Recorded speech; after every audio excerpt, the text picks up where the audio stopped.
Hola, ¿qué tal? Mi nombre es Luis Felipe Estrada Martínez, soy de la carrera de Ingeniería Biomédica, pertenezco a la Universidad Politécnica de Pachuca y hablaré sobre los transistores.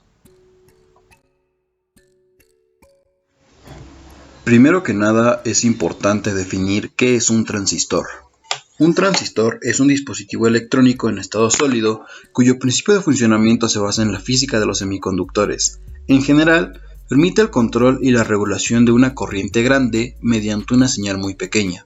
Bueno, los transistores tienen diferentes aplicaciones, pero estos se verán un poco más adelante.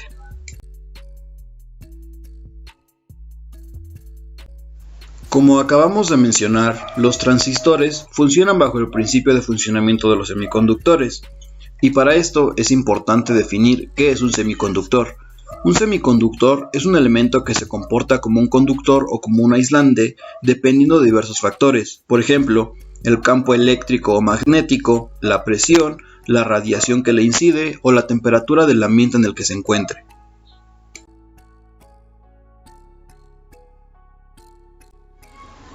Algunos ejemplos de los semiconductores que tenemos pueden ser el cadmio, que se encuentra en el grupo 12 y tiene 2 electrones en la última capa. También elementos como el aluminio, el galio, el boro o el indio, que se encuentran en el grupo 13 y que tienen 3 electrones en su última capa. Además del silicio, el carbono, el germanio, en los grupos 14 con 4 electrones en su última capa. Así como el fósforo, el arsénico y el antimonio, que se encuentran en los grupos 15 y tienen 5 electrones en su última capa. Y al final tenemos elementos como el selenio, el telurio o el azufre en el grupo 16 con 6 electrones en su última capa.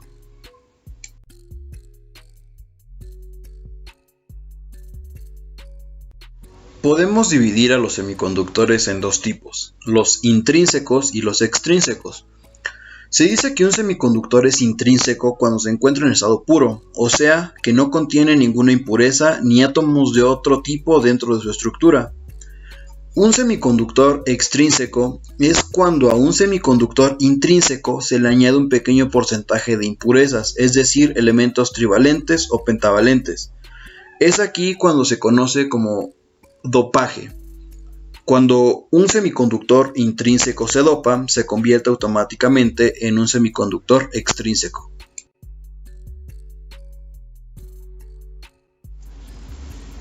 Es importante mencionar que un semiconductor intrínseco se puede convertir en dos tipos de semiconductor extrínseco. En este caso tenemos al tipo P y al tipo N.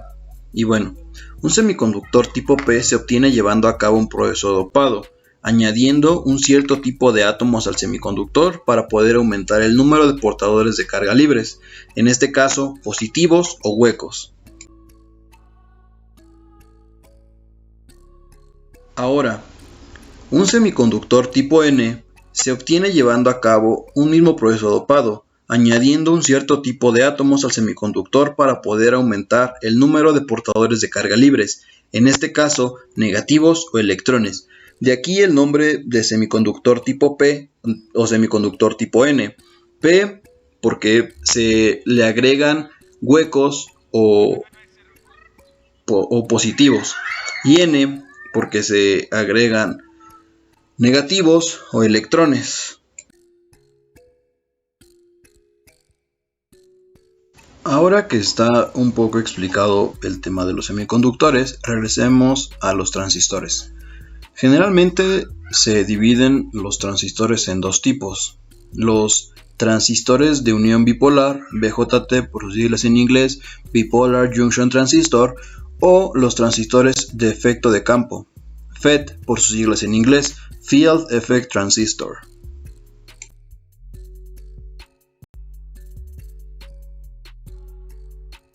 Transistores BJT surgen de la unión de tres cristales de semiconductor con dopajes diferentes e intercambiados.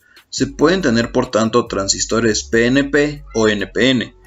Estos transistores se fabrican básicamente sobre un monocristal de germanio, silicio o arseniuro de galio.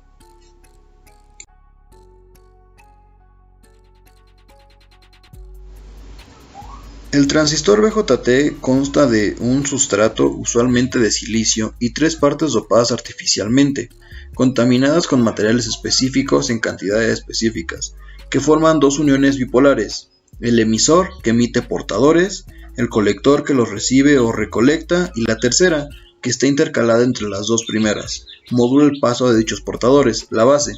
Y es así que tenemos los 3 pines característicos de nuestro transistor BJT: base, colector y emisor.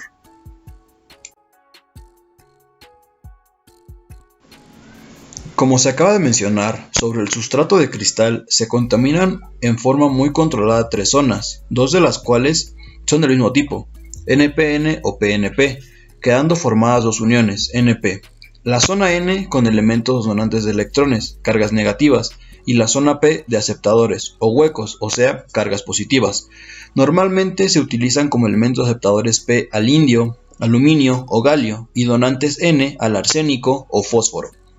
Las configuraciones de uniones PN dan como resultados transistores PNP o NPN, donde la letra intermedia siempre corresponde a la característica de la base y las otras 2 al emisor y al colector, que, si bien son del mismo tipo y de signo contrario a la base, tienen diferente contaminación entre ellas. Por lo general, el emisor está mucho más contaminado que el colector.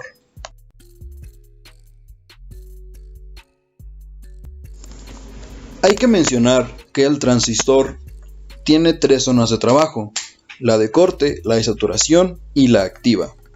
Cuando se encuentra en corte, no circula intensidad por la base, por lo que la intensidad de colector y emisor también es nula. La tensión entre colector y emisor es la de la batería, y el transistor entre colector y emisor se comporta como un interruptor abierto. Cuando está en saturación, por la base circula una corriente. Se aprecia un incremento de la corriente del colector considerablemente. En este caso, el transistor entre colector y emisor se comporta como un interruptor cerrado. Cuando se encuentra en la zona activa, el transistor actúa como un amplificador. Puede dejar pasar más o menos corriente. Todo esto quiere decir que cuando trabaja en la zona de corte o saturación, se dice que trabaja en conmutación, en definitiva, como si fuera un interruptor. Sin embargo, cuando trabaja en la zona activa, se dice que funciona como amplificador.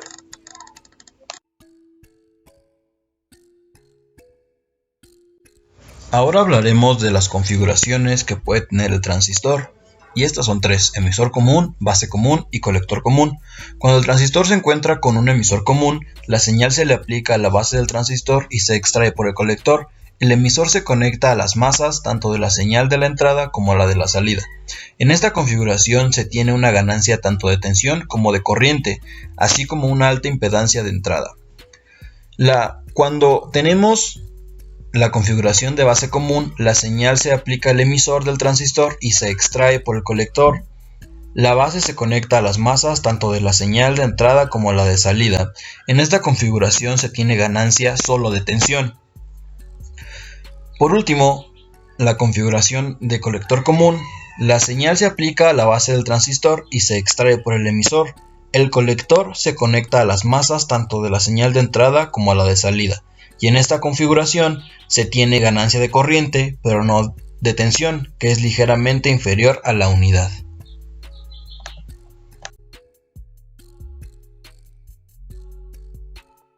Los transistores de efecto de campo presentan diferencias de comportamiento respecto a los BJT. Los transistores FET más conocidos son los JFET, Junction Field Effect Transistor, MOSFET, Metal Oxide Semiconductor FET y MISFET, Metal Insulator Semiconductor FET.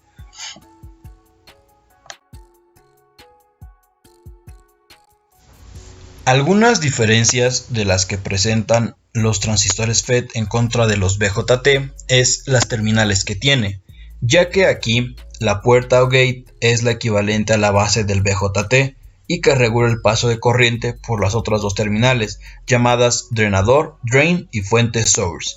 Y en este caso tenemos igual que en los BJT, dos tipos de transistores, los de canal N y los de canal P.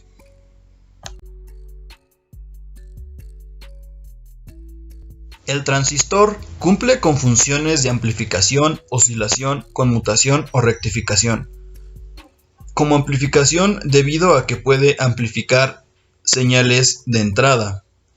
Como oscilación o rectificación, ya que puede rectificar una señal de onda, lo mismo que hace un diodo. Y bueno, esto es porque el transistor tiene diodos, pero conectados en manera directa y en manera inversa dentro de sí, ya que los diodos también son semiconductores, solamente del tipo PN o NP, y en este caso los transistores son PNP o NPN.